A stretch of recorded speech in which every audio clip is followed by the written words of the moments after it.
कृष्ण, राधे राधे। प्यारे स्नेहितनों, आपको वट सावित्री व्रत की हार्दिक शुभकामनाएं। ईश्वर की कृपा हमेशा आप और आपके जीवन साथी पे यूं ही बनी रहे, इसी मंगल कामना के साथ आज हम श्रवणपान करेंगे वट सावित्री व्रत की पूजा विधि, महत्व और संपूर्ण व्रत कथा। वीडियो शुरू करने से पहले जल्दी से चैनल को सब्सक्राइब करें, बेल आइकन को जरूर दबा लीजिएगा ताकि आगे आने वाली इसी प्रकार की वीडियो के नोटिफिकेशन आप तक टाइम पर पहुंचते रहें। तो आइए बिना विलंब किए वीडियो को शुरू करते हैं। इस साल यानी 2024 में 6 जून को वट सावित्री व्रत रखा जाएगा। सुहाग की सलामती की कामना के लिए सुहागिन 6 जून को वट सावित्री का व्रत करेंगी। अमावस्या के दिन 6 जून यानी गुरुवार की सुबह ब्रह्म मुहूर्त से पूजन का समय शुरू है। सबसे अधिक फल अभिजीत मुहूर्त में पूजन का है। गुरुवार की सुबह 11:36 से 12:14 तक अभिजीत मुहूर्त पूजन विशेष फलदायक होगा। वट सावित्री व्रत प्रत्येक वर्ष ज्येष्ठ मास में कृष्ण पक्ष की अमावस्या तिथि को मनाया जाता है। इस दिन सुहागिन अपने पति की लंबी आयु के लिए व्रत रखती हैं। वट सावित्री व्रत के दौरान विधि विधान से पूजा करने से पूजा का पूरा फल प्राप्त होता है। वट सावित्री व्रत वाले दिन सुहागिन महिलाएं सुबह उठकर स्नान करें। स्नान के बाद इस व्रत का संकल्प लें। 16 श्रृंगार करें। साथ ही इस दिन पीला सिंदूर भी जरूर लगाएं। इस दिन बरगद के पेड़ के नीचे सावित्री, सत्यवान और यमराज की मूर्ति रखें। बरगद के पेड़ में जल डालकर उसमें पुष्प, अक्षत, फूल और मिठाई चढ़ाएं। वृक्ष में रक्षा सूत्र बांधकर आशीर्वाद की प्रार्थना करें। वट वृक्ष के कच्चा धागा लपेटकर 7 परिक्रमा करें। इसके बाद हाथ में काले चने को लेकर इस व्रत की कथा सुनें। कथा के बाद ब्राह्मण को दान दें। दान में वस्त्र, दक्षिणा और चने दें। अगले दिन व्रत का पारण करने से पहले बरगद के वृक्ष का कोपल खाकर उपवास समाप्त करें, यानी व्रत का पारण करें। वट सावित्री पूजा सामग्री में आवश्यक सामग्रियां हैं: सावित्री सत्यवान की मूर्तियां, धूप, दीप, घी, बांस का पंखा, लाल कलावा, सुहाग का सामान, कच्चा सूत, बरगद का फल, जल भरने के लिए कलश और थाल में सजाने को अन्य सामग्रियां शामिल करें। वट सावित्री का शुभ मुहूर्त है कृष्ण पक्ष अमावस्या 6 जून संध्या 6:07 तक। रोहिणी नक्षत्र 6 जून रात्रि 8:16 तक। आइए अब श्रवणपान करते हैं वट सावित्री व्रत की संपूर्ण कथा। भद्र देश में अश्वपति नाम का राजा राज्य करता था। इस राजा की कोई संतान नहीं थी। एक बार उसने बड़े बड़े पंडितों को बुलाया और कहा, मुझे संतान नहीं हुई है, इसलिए आप मुझे ऐसा कोई उपाय बताएं जिससे मुझे संतान सुख की प्राप्ति हो। पंडित बोले, हे राजन, आपकी कुंडली में एक पुत्री योग है जो कि 12 वर्ष की आयु में विधवा हो जाएगी। राजा ने कहा, क्या मेरा नाम नहीं रहेगा? राजा ने बहुत यज्ञ हवन आदि कराए। यज्ञ व होम करने से राजा की पत्नी गर्भवती हो गई। तो पंडितों ने फिर कहा कि जिस दिन यह 12 वर्ष की हो जाएगी उसी दिन इसके विधवा होने का योग होगा। पंडितों ने राजा को सलाह दी कि आप अपनी बेटी से पार्वती जी की और बड़सायत अमावस्या की पूजा नियमित रूप से कराना। राजा को कन्या की प्राप्ति हुई और उसने कन्या का नाम सावित्री रखा। सावित्री बड़ी हुई तब उसका विवाह सत्यवान से करा दिया गया। सावित्री के सास ससुर अंधे थे तो वह उनकी बहुत सेवा करती थी। सत्यवान जंगल से लकड़ियां तोड़कर लाया करता था। सावित्री को पता था कि जिस दिन वह 12 वर्ष की होगी उस दिन उसके पति की मृत्यु निश्चित है। जिस दिन वह 12 वर्ष की हुई उस दिन पति से हाथ जोड़कर बोली कि आज मैं भी आपके साथ चलूंगी। सत्यवान ने कहा, यदि तू मेरे साथ चलेगी तो मेरे अंधे माँ बाप की सेवा कौन करेगा? अगर वह कहेंगे तो मैं तुझे साथ ले चलूँगा। फिर सावित्री अपने सास ससुर के पास गई और बोली, यदि आप कहें तो आज मैं जंगल देखने जाऊँ। उसके सास ससुर ने अनुमति दे दी। जंगल में जाने के बाद सावित्री लकड़ी काटने लगी और सत्यवान पेड़ की छाया में सो गया। उस पेड़ में सांप रहता था और उसने सत्यवान को डस लिया। सावित्री मृत सत्यवान को देखकर उसका सिर गोद में रखकर रोने लगी। महादेव जी और माँ पार्वती जी वहीं से गुजर रहे थे। उनकी नज़र जब सावित्री पर पड़ी तब पूछा कि पुत्री, रो क्यों रही हो? सावित्री ने रोते हुए उनके पैर पकड़ लिए और बोली, हे भगवान, आप मेरे पति को जीवित कर दो। वे बोले कि आज बड़साइत अमावस्या का दिन है, तुम उसकी पूजा करोगी तो तुम्हारा पति जिंदा हो जाएगा। यह सुनकर सावित्री ने बड़े ही प्रेम भाव से बड़ की पूजा की। बड़ के पत्तों के गहने बनाकर पहने तो वह पत्ते हीरे और मोती में बदल गए। कुछ ही समय में धर्मराज का दूत आ गया और सत्यवान को ले जाने लगा। सावित्री ने उसके पैर पकड़ लिए। धर्मराज बोले कि तू वरदान मांग। सावित्री ने कहा कि मेरे माता पिता के पुत्र नहीं हैं, वे पुत्रवान हो जाएं। धर्मराज बोले, सत्य वचन हो जाएगा। फिर बोली, मेरे सास ससुर अंधे हैं, उनके नेत्रों में प्रकाश भर दो। धर्मराज ने तथास्तु कहा, लेकिन सावित्री ने धर्मराज का पीछा नहीं छोड़ा।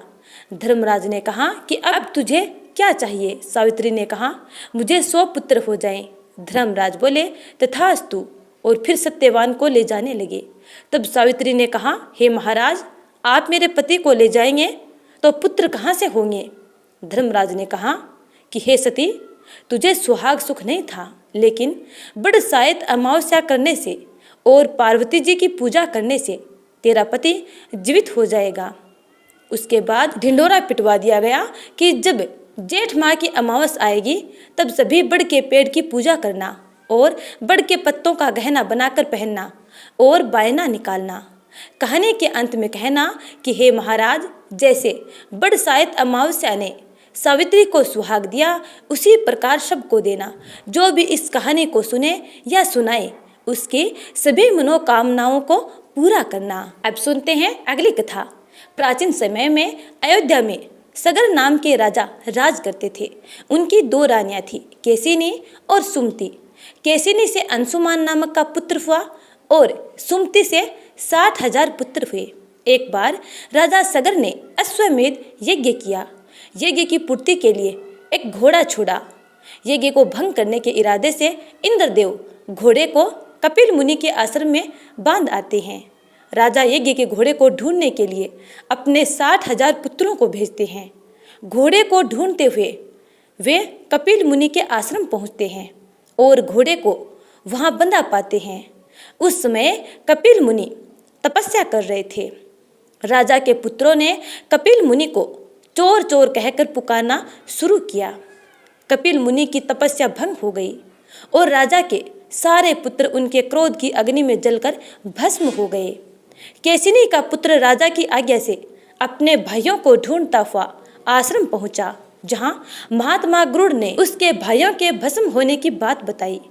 गरुड़ जी ने यह भी कहा कि यदि तुम अपने इन भाइयों की मुक्ति चाहते हो तब गंगा जी को स्वर्ग से धरती पर लाना होगा, लेकिन अभी तुम अश्व को ले जाकर अपने पिता का यज्ञ पूर्ण कराओ। इसके बाद गंगा जी को धरती पर लाने का काम करना। अंशुमान यज्ञ मंडप में घोड़े को ले जाता है और राजा सगर से सारी बात कहता है। महाराज सगर की मृत्यु के बाद अंशुमान गंगा जी को पृथ्वी पर लाने के लिए तप करते हैं, लेकिन वह सफल नहीं होते। उनकी मृत्यु के पश्चात उनका पुत्र दिलीप भी गंगा जी को लाने के लिए तपस्या करते हैं, लेकिन उन्हें भी सफलता नहीं मिलती है। अंत में दिलीप के पुत्र भगीरथ गंगा जी को पृथ्वी पर लाने के लिए गोकर्ण तीर्थ में जाकर ब्रह्मा जी को प्रसन्न करने के लिए कठोर तप करते हैं।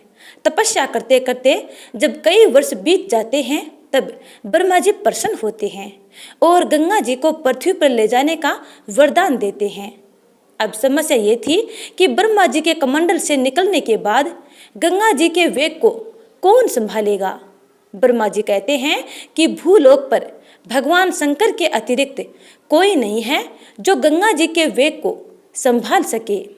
भगीरथ जी पैर के एक अंगूठे पर खड़े होकर भगवान शंकर की आराधना करते हैं। उनकी कठोर तपस्या से प्रसन्न होकर भगवान शंकर गंगा जी के वेग को अपनी जटाओं में संभालने के लिए तैयार हो जाते हैं। गंगा जी जब देवलोक से पृथ्वी की ओर बढ़ती है तब उनकी धारा को भगवान शंकर अपने जटाओं में समेट लेते हैं और कई वर्षों तक गंगा जी को शिव की जटाओं से बाहर आने का मार्ग नहीं मिल पाता है। भगीरथ जी दोबारा शिव जी से विनती व आग्रह करते हैं। तब वह गंगा जी को मुक्त करने के लिए तैयार हो जाते हैं। इस तरह से शिव की जटाओं से छूटकर गंगा जी हिमालय की घाटियों में कल कल करती हुई मैदानी इलाकों की ओर बढ़ती हैं। जिस रास्ते से गंगा जी जा रही थी उसी राह में ऋषि जहनु का आश्रम था। तपस्या में विघ्न होता देख वे गंगा जी को पी जाते हैं। भगीरथ के प्रार्थना करने पर ऋषि अपनी जांग से गंगा जी को बाहर निकाल देते हैं। तभी से गंगा जी को जहन पुत्री अथवा जानवी भी कहा जाता है। इस प्रकार अनेकों स्थलों को पार करती हुई जानवी ने कपिल मुनि के आश्रम पहुंचकर सगर राजा के 60,000 पुत्रों के भस्म अवशेषों को तार कर मुक्त किया। उसी समय ब्रह्मा जी ने प्रकट होकर भगीरथ के कठिन तप तथा सगर के 60,000 पुत्रों के अमर होने का वर दिया। साथ ही घोषित किया कि तुम्हारे नाम पर गंगा जी का नाम भागीरथी होगा। अब तुम जाकर अयोध्या का राज संभालो। और ऐसा कहकर ब्रह्मा जी अंतर्धान हो गए। तो प्रेम से बोलिए जय गंगा मैया। अब सुनते हैं अगली कथा। प्राचीन समय में एक बार भीमसेन ने व्यास जी से कहा, भगवान युधिष्ठिर, अर्जुन, नकुल, सहदेव, कुंती तथा द्रौपदी सभी एकादशी के दिन उपवास करते हैं तथा मुझसे भी व्रत करने को कहते हैं, लेकिन मैं कहता हूँ कि मैं भूख बर्दाश्त नहीं कर सकता। मैं दान देकर तथा वासुदेव भगवान की भक्ति करके उन्हें प्रसन्न कर लूँगा। बिना व्रत किए जिस तरह से हो सके मुझे आप एकादशी का व्रत करने का फल बताइए। मैं बिना काया कलेश के ही व्रत करना चाहता हूँ। इस पर वेद व्यास जी कहते हैं, भीमसेन, यदि तुम्हें स्वर्ग लोक प्यारा है तथा नरक से सुरक्षित रहना चाहते हो तब दोनों एकादशियों का व्रत रखना होगा। भीमसेन जी बोले, हे देव, एक समय का भोजन करने से मेरी भूख शांत नहीं होगी, क्योंकि मेरे उदर में वृक नामक अग्नि निरंतर जलती रहती है। पर्याप्त भोजन करने से भी मेरी क्षुधा शांत नहीं होती है। आप कृपया कर मुझे ऐसा व्रत बताएं जिसके करने मात्र से मेरा कल्याण हो जाए। इस पर व्यास जी कहते हैं, हे भद्र, ज्येष्ठ माह की एकादशी को निर्जल व्रत कीजिए। स्नान आचमन में जल ग्रहण कर सकते हैं, लेकिन अन्न बिल्कुल भी ना ग्रहण करें। अनाहार लेने से व्रत खंडित हो जाता है। तुम जीवन पर्यंत इस व्रत का पालन करो। इससे तुम्हारे पूर्ववत एकादशियों के अन्न खाने का पाप समूल नष्ट हो जाएगा। व्यास जी कहते हैं, इस दिन ओम नमो भगवते वासुदेवाय मंत्र का उच्चारण करना चाहिए और गोदान करनी चाहिए। व्यास जी की आज्ञा अनुसार भीमसेन जी ने बड़े साहस के साथ निर्जल एकादशी का व्रत किया, जिसके परिणाम स्वरूप प्रातः होते होते वह संज्ञाहीन अर्थात मूर्छित हो गए। तब पांडवों ने गंगा जल, तुलसी, चरणामृत प्रसाद देकर उनकी मूर्छा दूर की और तभी से भीमसेन पाप मुक्त हो गए। तो प्रेम से बोलिए जय एकादशी माता। भगवान श्री हरि विष्णु की जय। अब सुनते हैं अगली कथा। पौराणिक कथा के अनुसार एक बार देवराज इंद्र और देवगुरु बृहस्पति को अभिमान आ गया। दोनों को अभिमान अपने अपने पद को लेकर। बृहस्पति को अभिमान हुआ कि मैं देवगुरु हूँ और इंद्र को अभिमान हुआ कि मैं देवराज हूँ। इसी अभिमानवश दोनों में चर्चा हुई कि सभी देवी देवता हमारा सत्कार करते हैं, हमें प्रणाम करते हैं, लेकिन महादेव शंकर हमारा सत्कार नहीं करते, हमें प्रणाम नहीं करते। दोनों ने अभिमान के वश में यह बात कही, अब तो शिवजी से बात करनी पड़ेगी। यह कहते हुए दोनों शिवजी से बात करने के लिए कैलाश पर्वत की ओर चल पड़े। उधर भगवान शिव ने दोनों की बातों को भाप लिया और अपना फक्कड़ यानी भिखारी का भेष बनाकर कैलाश पर्वत के बाहर बैठ गए। जैसे ही इंद्र और बृहस्पति दोनों कैलाश पर्वत पहुँचे भगवान शिव से मिलने, तो उन्होंने कैलाश पर्वत के बाहर बैठे भिखारी को देखकर उससे कहा कि कहाँ है तेरा भोला शिव, जा और उससे बोल कि देवराज और देवगुरु आए हैं, आकर उनका सत्कार करो। लेकिन उस भिखारी ने कोई जवाब नहीं दिया। इंद्र और बृहस्पति के बार बार कहने पर भी जब भिखारी ने कोई जवाब नहीं दिया तो अभिमान से भरे हुए इंद्र और बृहस्पति को क्रोध आ गया और इंद्र ने भिखारी के बाल पकड़कर उस पर वज्र का प्रहार कर दिया। इंद्र के वज्र से प्रहार करते ही भिखारी के भेष लिए स्वयं शिव के आंखों में से आंसू आ गए और आंसू आते ही शिव असली रूप में आ गए और दोनों को श्राप दे दिया। इंद्र को श्राप दिया कि हे इंद्र, तू देवताओं का राजा होते हुए भी अभिमानी है, अतः तेरा राज्य दैत्यों के द्वारा छीन लिया जाएगा। और बृहस्पति को श्राप दिया कि हे बृहस्पति, तू गुरु है, तेरे पास प्रेम और त्याग नाम की कोई वस्तु नहीं है, तू ज्ञानी होते हुए भी तेरी बुद्धि जड़ के समान है, अतः मैं तुझे श्राप देता हूँ कि आज से तू जड़ वृक्ष बन जाए। श्राप मिलते ही इंद्र और बृहस्पति को ज्ञान हुआ, उनकी बुद्धि में लगा पर्दा हटा और उनको एहसास हुआ कि हे हमने क्या कर दिया। दोनों महादेव शिव के चरणों में गिर गए और अपने किए हुए कृत्य के लिए क्षमा मांगने लगे। तब शिवजी ने दोनों को क्षमा किया और दोनों को अपने चरणों से उठाकर कहा कि मेरा दिया हुआ श्राप तो झूठा नहीं हो सकता, लेकिन हे इंद्र, जब जब दानव तेरा राज्य छीन लेंगे तब तब हम देव यानी मैं शिव और विष्णु तेरा राज्य दानवों से बचा लेंगे। और बृहस्पति से कहा कि हे बृहस्पति, मेरे श्राप के कारण तू जड़ वृक्ष तो बनेगा, पर मैं शिव तुझे आशीर्वाद देता हूँ कि तेरा वृक्ष सर्वश्रेष्ठ वृक्ष होगा और वह केले के पेड़ के नाम से प्रसिद्ध होगा। वह ऐसा वृक्ष होगा कि ना अग्नि उसे जला सकेगी और ना पानी उसे गला सकेगा, और तेरा फल 12 मास में उपलब्ध होता रहेगा और लोग इसकी पूजा करेंगे और इसमें स्वयं भगवान श्री हरि विष्णु का निवास होगा। तब से ही देवगुरु बृहस्पति पेड़ के रूप में प्रकट हुए और केले के पेड़ के रूप में सदा के लिए पूज्य हुए। तो प्रेम से बोलिए हर हर महादेव, भगवान श्री हरि विष्णु की जय। अब सुनते हैं अगली कथा। एक बूढ़ा ब्राह्मण था, वह रोज पीपल को जल से सींचता था। पीपल में से रोज एक लड़की निकलती और कहती, पिताजी मैं आपके साथ जाऊंगी। यह सुनते सुनते बूढ़ा दिन ब दिन कमजोर होने लगा। तो बुढ़िया माई ने पूछा, क्या बात है? वृद्ध बोला कि पीपल से एक लड़की निकलती है और कहती है कि वह मेरे साथ चलेगी। बुढ़िया माई बोली, कल ले आना उस लड़की को। जहाँ 6 लड़कियाँ पहले से ही घर में हैं, वहीं 7वीं लड़की और सही। अगले दिन वृद्ध उस लड़की को ले आया। घर लाने के बाद वृद्धा आटा मांगने गया तो उसे पहले दिनों की अपेक्षा आज ज़्यादा आटा मिला था। जब बुढ़िया वह आटा छानने लगी तो लड़की ने कहा, लाओ माँ, मैं छान देती हूँ। जब वह आटा छानने लगी तो प्रात भर गई। उसके बाद माँ खाना बनाने जाने लगी तो लड़की बोली कि आज रसोई मैं बनाऊंगी। तो बुढ़िया बोली कि ना, तेरे हाथ जल जाएंगे। लेकिन लड़की नहीं मानी और वह रसोई में खाना बनाने लगी। तो उसने तरह तरह के 3600 व्यंजन बना डाले और आज सभी ने भर पेट खाना खाया।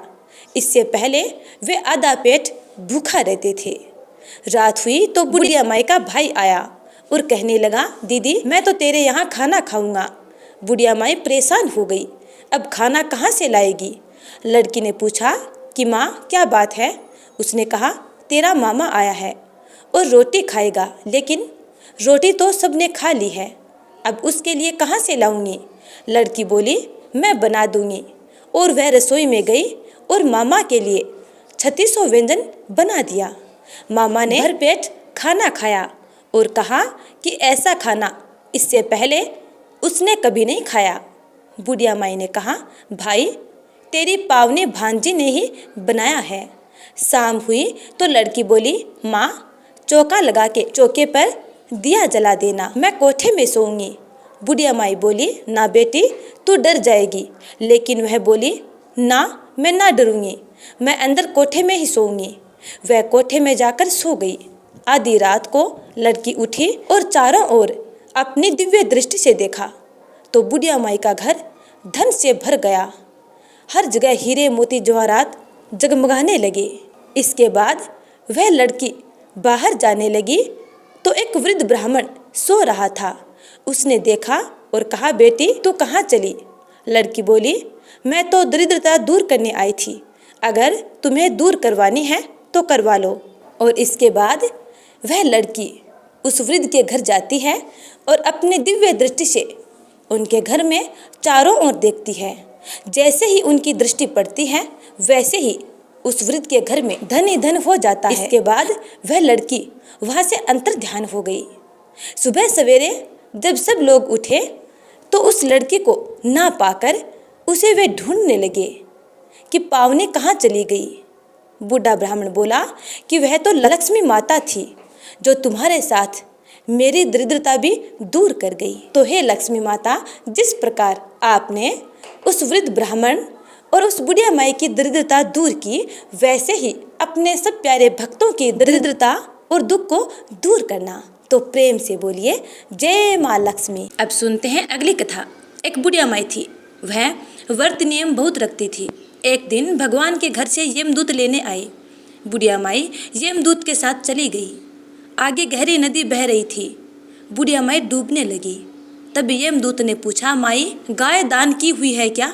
बुढ़िया माई ने मन में गाय माता का ध्यान किया तो गाय माता उपस्थित हो गई। गाय की पूंछ पकड़कर बुढ़िया माई ने नदी पार कर लिया। आगे गई तो काले कुत्ते खाने दौड़े। तब यमदूत ने पूछा, कुत्ते को रोटी दी है क्या? बुढ़िया माई ने मन में कुत्ते का ध्यान किया तो कुत्ते चले गए। आगे चली तो काले कोए बुढ़िया माई को चोंच मारने लगे। तब यमदूत ने कहा, ब्राह्मण की बेटी को सिर में तेल लगाने को दिया है या नहीं? बुढ़िया माई ने ब्राह्मण की बेटी को याद किया तो कोई ने चोंच मारना छोड़ दिया। आगे गई तो पैर में कांटे चुभने लगे। यमदूत ने कहा, चप्पल दान किया है या नहीं? बुढ़िया माई ने याद किया तो चप्पल पैरों में आ गई। आगे चली तो चित्रगुप्त जी ने यमदूतों से पूछा, आप किसको ले आए हो? यमदूतों ने कहा, बुढ़िया माई ने बहुत दान पुण्य किए हैं, लेकिन धर्मराज जी का कुछ नहीं किया, इसलिए आगे के द्वार बंद हैं। तब बुढ़िया माई ने विनती की कि मुझे 7 दिनों के लिए धरती पर जाने दो। मैं इन 7 दिनों में धर्मराज जी की कहानी सुनकर उद्यापन कर वापस आ जाऊंगी। धर्मराज जी ने उसके प्राण लौटा दिए। धरती पर बुढ़िया माई के शरीर में जान वापस आ गई। सभी लोग बुढ़िया माई को जीवित देखकर भूतनी भूतनी चिल्लाकर भाग खड़े हुए। बुढ़िया माई अपने घर आई। बेटे बहू से कहा, मैं भूतनी नहीं हूँ, मैं तो धर्मराज जी के कहे अनुसार धरती पर वापस आई हूँ। मैं प्रत्येक दिन धर्मराज जी की कहानी सुनकर उसका उद्यापन करके वापस परलोक चली जाऊंगी। यह सुनकर बेटे बहू ने पूजा की सभी सामग्री ला दी, लेकिन कहानी के समय हुंकारा नहीं भरा। तब बुढ़िया माई पड़ोसन के पास गई। पड़ोसन ने कहानी सुनी और हुंकारा भी भरा। बुढ़िया माई ने 7 दिनों के पश्चात उद्यापन कर दान किया। 7वें दिन धर्मराज जी ने बुढ़िया माई के लिए स्वर्ग से विमान भेजा। विमान देखकर सभी गांव वालों ने स्वर्ग जाने के लिए कहा। तब बुढ़िया माई ने कहा, मेरी कहानी तो केवल पड़ोसन ने सुनी है। यह सुनकर सभी गांव वालों ने बुढ़िया माई के पांव पकड़ लिए और धर्मराज की कहानी सुनाने को कहा। बुढ़िया माई से कहानी सुनने के बाद सभी गांववासी विमान में बैठकर स्वर्ग पहुंच गए। सभी गांववासी को देखकर धर्मराज जी ने कहा, मैंने तो केवल बुढ़िया माई के लिए विमान भेजा था। बुढ़िया माई ने कहा, मेरी कहानी इन सब ने सुनी है, इसलिए मेरा आधा पुण्य इनको दे दो और स्वर्ग में वास भी दो। तब धर्मराज जी ने सभी ग्रामवासियों को स्वर्ग में वास दे दिया। सो हे धर्मराज जी महाराज, जिस प्रकार आपने बुढ़िया माई को स्वर्ग दिया, वैसे सबको देना। कहानी सुनने वालों को, कहने वालों को, कहते सुनते हुकारा भरने वालों को, सभी को देना। तो प्रेम से बोलिए धर्मराज जी महाराज की जय, यमराज महाराज की जय। अब सुनते हैं अगली कथा, यमराज जी की कथा। एक नगर में एक साहूकार अपनी पत्नी के साथ रहा करता था, लेकिन वह निसंतान थे। वह दोनों भगवान शंकर की पूजा किया करते थे। एक दिन पार्वती जी भगवान शंकर से कहने लगी, यह आप कितनी पूजा करते हैं, फिर आप इनकी इच्छा पूरी क्यों नहीं करते? शंकर जी कहते हैं कि इन्हें संतान सुख नहीं है, इसलिए ये इतनी पूजा करते हैं। इसके बाद माँ पार्वती बोली कि आप इन्हें पुत्र क्यों नहीं दे रही हैं? शंकर भगवान जी ने कहा कि इनके भाग्य में पुत्र का सुख नहीं है, लेकिन माँ पार्वती नहीं मानी और हट कर बैठी। शंकर भगवान बोले कि ठीक है, इन्हें पुत्र की प्राप्ति हो जाएगी, लेकिन वह केवल 12 वर्ष तक ही जीवित रहेगा। साहूकार शंकर और माता पार्वती की बात सुन रहा था। कुछ समय बाद साहूकार ने इन्हें पुत्र को जन्म दिया, लेकिन साहूकार को कोई खुशी नहीं हुई। पूरे परिवार में इसका जश्न मनाया गया। उनका बेटा बड़ा हुआ तो साहूकार ने कहने लगी कि मैं अपने बेटे का ब्याह रचाऊंगी। साहूकार ने उसे बहुत मना किया, लेकिन वह नहीं मानी। तो साहूकार ने उसे कहा कि हमारे बेटे की आयु केवल 12 वर्ष तक की है। साहूकार ने कहने लगी कि कोई बात नहीं, मैं इसका ब्याह करके अपने मन की तो कर लूँ। साहूकार ने बेटे का विवाह कर दिया। घर में बहू आ गई और उन्होंने बहू को सारी बात बता दी कि उनके बेटे की आयु केवल 12 वर्ष की है। बहू ने कहा कि कोई बात नहीं, मेरे भाग्य में जो लिखा था वह हुआ। अब हम तीनों मिलकर पूजा किया करेंगे। और उन्होंने हर रोज पूजा आरंभ कर दी। एक दिन ऐसा भी आ गया जब लड़की की आयु पूरी हो गई। यमराज साहूकार के बेटे को लेने आ गए तो साहूकार कहने लगा कि मेरा पुत्र अपनी पत्नी के साथ है। यमराज उसकी पत्नी के पास गए तो वह बोली, अभी तो मेरे पति ने जीवन का कोई सुख नहीं देखा और आप उसे लेने आ गए। यमराज बोले कि इसकी इतनी आयु थी जो यह भोग चुका है। पत्नी ने कहा कि हे भगवान, क्या ऐसा कोई उपाय नहीं है जिससे मेरे पति की आयु बढ़ जाए? यमराज बोले कि यह क्या होता है, लेकिन भगवान बोले कि यमराज का काला कंबल, लोहे का तसला 5.25 रुपये उठा कर रख दे। 1 वर्ष पूरा होने पर यह किसी को दे देना, तुम्हारे पति की आयु लंबी हो जाएगी।